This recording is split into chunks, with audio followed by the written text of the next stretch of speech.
berbakti kepada orang tua ketika ia engkau meninggal dunia. Geluh dan baik. Mungkin kita ikuti perkataan yang baik, kita suapin ia mungkin mangan ketika ia sakit. Namun ketika mak nelok bapak tak atau emak tak kune cakan.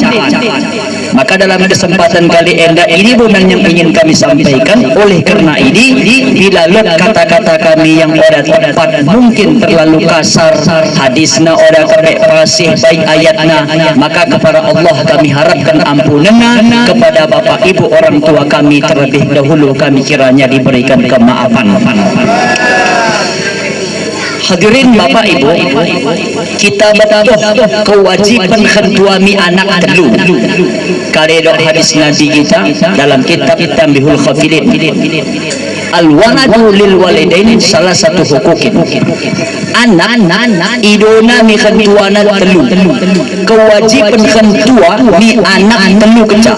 Pertama, wa ayyan takiya ummahu wa yusamma bi ismil karim. Intinya adalah memberi nama yang baik dan mulia ni anak-anak. Baik dan mulia. Karena nama ini doa. Yang kedua wa yu'allimuhul Quran, mengajarkan anak-anak akidah kita. Disebutkan memang Al-Quran identik itu dengan akidah. Kewajiban kentua takin perlu kecami kita. Bagaimana kita anggap gelah alhamdulillah dia gelah anak almarhum katana lot tiga aku tandai salah satunya mungkin bagi salihin, mudah-mudahan anak yang soleh lot dentole magalah mungkin Ustaz Salmaja. Kemudian yang ketelu ya ini adalah wayu jawijuhu, mengawin kena dan ngomong di penikah kena anak nen. Maka kewajiban almarhum simuli'i nggo lebih tuntas. Maka lot 10 kewajiban anak no membalas mikan tua ketika yang geluh. Ketika yang go meninggal hanya lot itu neng kecewa Pak Ibu. Ilmu yang akan ku sampaikan. Yang pertama yulajimud doa alaihima, senantiasa mendoakan kedua ibu bapakna. Maka dokkan sebuah kitab Tambihul Khafilin, ketika dalam sada hari sada malam ini seorang anak oda pernah mendoakan kentuana, ini termasuk ciri-ciri anak yang tidak berbakti kepada orang tua. Supaya kita paham bapak, hanya mendoakan keca. Ketika ia melaksanakan sholat 5 waktu secara otomatis yang berdoa. Sada yang kedua wa ayyat kasila ila akrabihima, bersilaturahimlah kepada kerabat kedua orang tua kita. Lebih nahan senina bapak kita. Di dalam panjang disebutkan atole malaman elok bapak kita, maknelok emak kita, maka iseno bekas kita berbuat bakti tentu kepada senina kentua kita. Ini mau penggantina, maka alangkah naib seorang mayit ketika anak nang geluh meninggal kecasi mayit dai mengubat nom anak membak seninana. Ini bermasalah besar kepada yang telah mendahului kita. Maka aku berpesan ulang nahan lot gegara cituk harta yang ditinggalkan almarhum lot seninana, lot cituk nahan mengkabui dengan keponakan. Enda tolong diperhatikan. Mungkin hanya sekedar gambaran sampai ku sampaikan. Yang jelas almarhum enda lot meninggalkan anaknya menurut kami adalah yang soleh. Lot enda adalah Ustaz Salmaja, mengerti ilmu agama. Yang kedua wa yu'di bainahu, kewajiban toleh anak adalah membayar hutang orang tua. Sebelum faraid diberlakukan bapak ibu, tolong catat lebih hutang orang tua, baik hutang kepada Allah, baik hutang kepada kalak fakir miskin, baik hutang kepada dikelok bekas perhutangan orang tua. Hutang ni manusia. Contoh, orang tua ternyata punya rezeki bapak ibu, mungkin kepeng mentah bapak ibu odalot, tapi kepek tanuh dari kena 10 estah. Sada estah kita anggap 50 juta, berarti ia punya harta 500 juta. Si mendena kurukan hukum agama tapi mohora di kampung pen.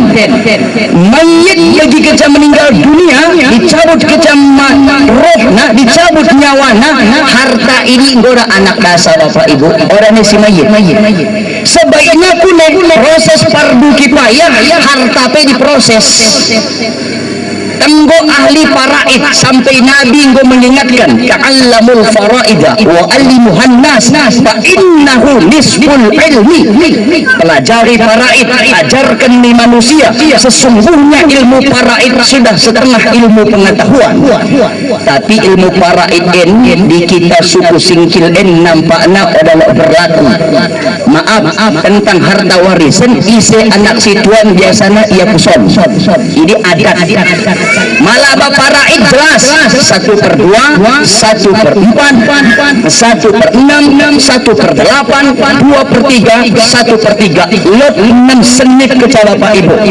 Eno mayat si meninggal tenggo ahli faraid hitung kade tadi kena anak laki-laki 5, anak bebehu 2, seorang istri 1. Si mayit malah leden emak nang geluh dapat emakna, leden ketek bapak si mayit berarti kakek daripada salmaja dapat ia bapak ibu.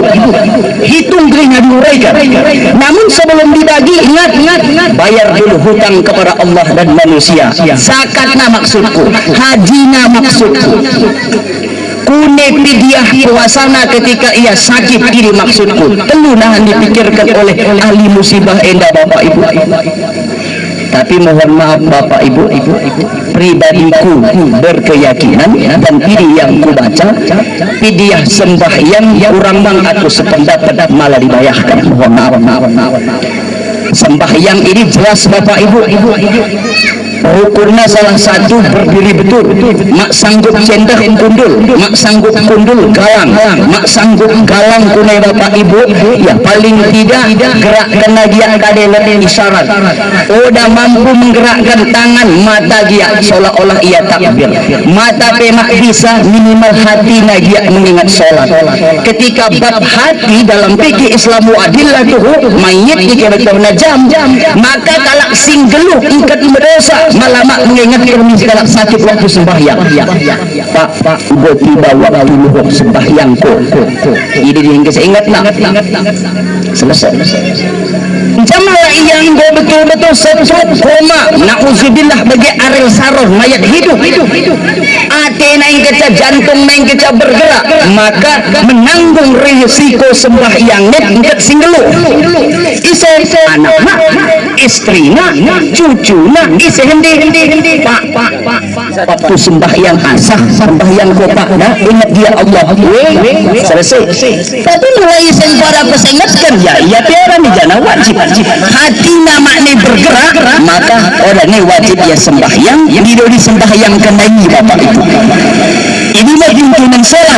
Maka aku katakan sebelum harta dari dibagi, bayar hutang kade, hutang zakat, hutang nakade haji, hutang nadi gede kadang lewat. Dah kewajiban si anak bapak ibu. Ulangi bapak ibu, mingkulai itu kewajiban anak ketika orang tua meninggal. Tolong kita perhatikan bapak ibu. Kami kebetulan anak yatim piatu.